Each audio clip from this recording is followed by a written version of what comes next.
ہم کیسے امن کے دائی ہیں؟ جب گھر کے آنگن میں معاشی دہشت گردی کا رقص جاری ہو تو باہر کی دنیا میں امن کی بانسری بجانا کسی بدترین منافقت سے کم نہیں ہوتا۔ آج ہم ایک ایسے تضاد کا شکار ہیں جہاں ریاست کا چہرہ باہر تو صلح کل کا ہے، مگر اندرون خانہ یہ اپنی ہی رعایا کے لیے تعزیر مسلسل بن چکا ہے۔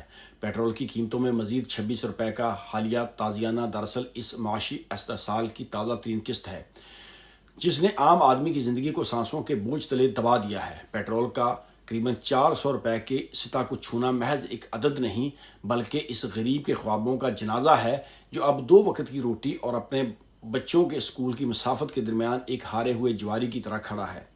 عالمی افق پر نگاہ ڈالیں تو ہماری خارجہ پالیسی کا طرز دیکھ کر سر شرم سے جھک جاتا ہے۔ مشرق وسطیٰ میں لگی آگ کے شعلے صاف پکار رہے ہیں کہ غاصب کون ہے اور مجبور کون، لیکن ہمارے امن کے دائی ان عالمی رہزنوں کی چوکھٹ پر سجدہ ریز ہیں جن کا نصب العین ہی ایران جیسے مزاحمتی کرداروں کو گھٹنے ٹیکنے پر مجبور کرنا ہے۔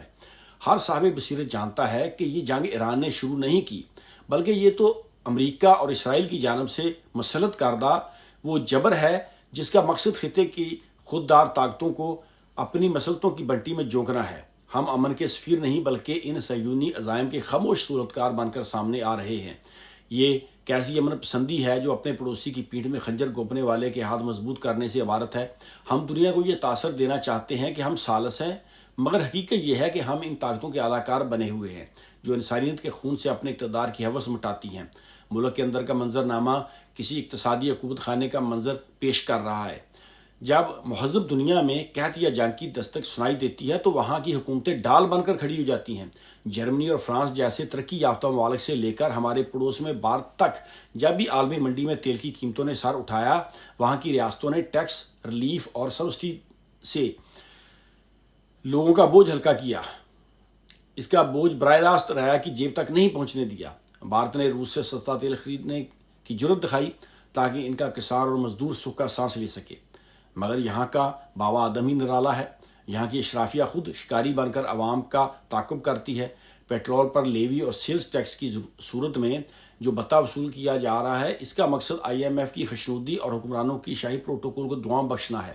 عیاری کا عالم یہ ہے کہ اضافے کے وقت پہاڑ جتنا بوجھ لادا جاتا ہے اور کمی کے وقت رائی جتنا ریلیف بانٹ کر یوں جتایا جاتا ہے جیسے ہم پر کوئی احسان عظیم کر دیا گیا ہو۔ پیٹرول کی قیمت 200 روپے بڑھا کر 20 روپے کم کرنا دراصل عوام کے زخموں پر نمک پاشی ہے۔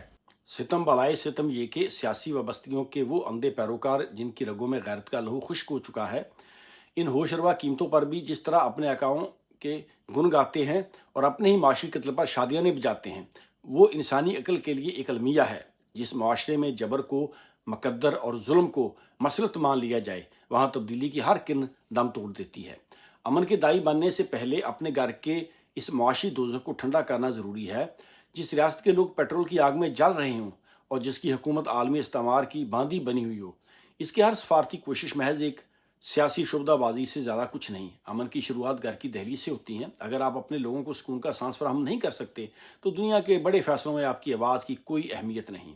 اب وقت ہے کہ ہم اس ظالمانہ نظام کی زنجیروں کو پہچانیں اور فیصلہ کریں کہ ہمیں عزت کے ساتھ جینا ہے یا ان عالمی قوتوں کے اعلی کار بن کر رہنا ہے۔